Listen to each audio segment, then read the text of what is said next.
Hi hello నమస్తే welcome to BRK. ఈరోజు మన స్టూడియోలో రామ్మోహన్ నమ్మిలే గారు ఉన్నారు. సార్ నమస్తే సార్. నమస్తే రెడ్డి గారు. సార్ ఇప్పుడు ప్రశాంతి రెడ్డి వర్సెస్ నల్లపు రెడ్డి, సో వీళ్ళిద్దరి మధ్య వారు నడుస్తుంది. అసలుకి ప్రశాంతి రెడ్డి అంటే నల్లపు రెడ్డికి ఎందుకు అంత పగ?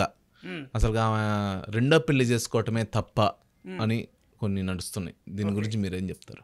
మనకి కొంచెం వెనక్కి వెళ్తే వర్ణాశ్రమ ధర్మాలు అని ఉన్నాయి. ఆశ్రమ ధర్మాలు అంటే మనం పుట్టినప్పటి నుంచి చచ్చేంత వరకు ఫేజెస్: శైశవ, బాల్య, కౌమార, వృద్ధాప్య, వానప్రస్థ. ఇవి ఆశ్రమ ధర్మాలు. The stage of life you are in. మీరు 20-40 మధ్యలో ఉంటే ఉడుకునెత్తురు. I come back to that again. వర్ణ ధర్మాలు, ఈ కేస్ట్ సిస్టమ్ అనేది తర్వాత వచ్చింది. బేసిక్గా 4 వర్ణాలు: బ్రాహ్మణ, క్షత్రియ, వైశ్య, శూద్ర. అవి ఇప్పటికి కూడా ప్రచ్ఛన్నంగా ఆ పేర్లు మనం వాడినా వాడకపోయినా ఉన్నాయి. బిజినెస్ కమ్యూనిటీ అంటే వైశ్యాసు కోమట్లే వైశ్యులు కాక్కర్లేదు, వారవాడేసిన కాక్కర్లేదు, బిజినెస్ మెన్ ఎవరైనా కూడా వైశ్యులే.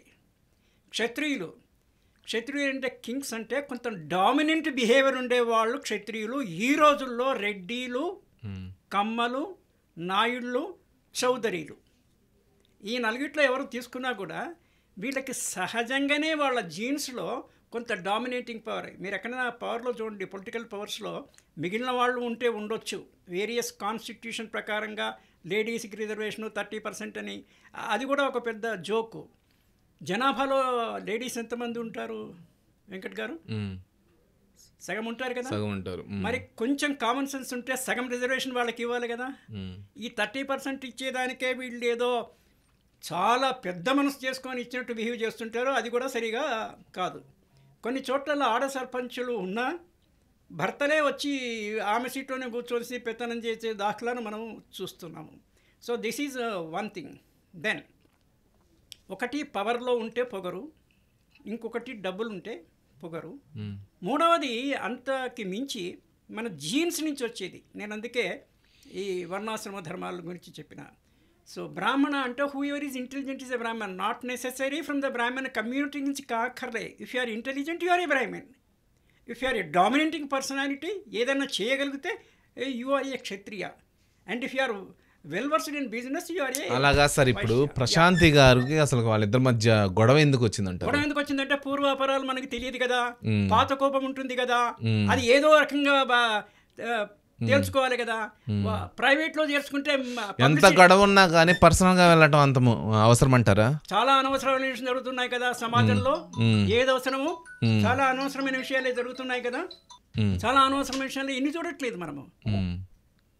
దాంట్లో ఇదొకటి.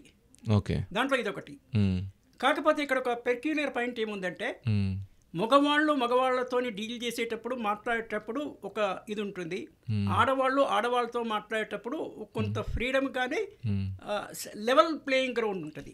When you are dealing with opposite ground, ఈ పర్టికులర్ కేసులో జరిగింది అదే. కొంచెము సోయి స్పృహ జ్ఞానం ఉండాలి ఎవరికైనా. I'm not taking the names, whoever it is.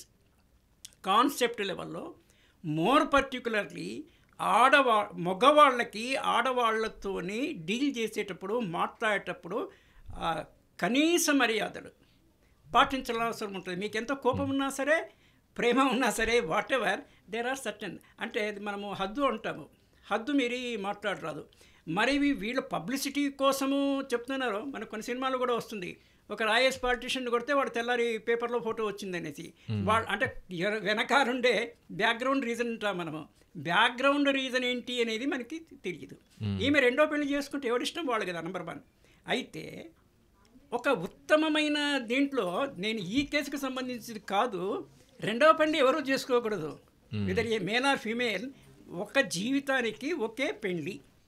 We have to take Rama is ఆదర్శని రామునిగా తీసుకోవాలి.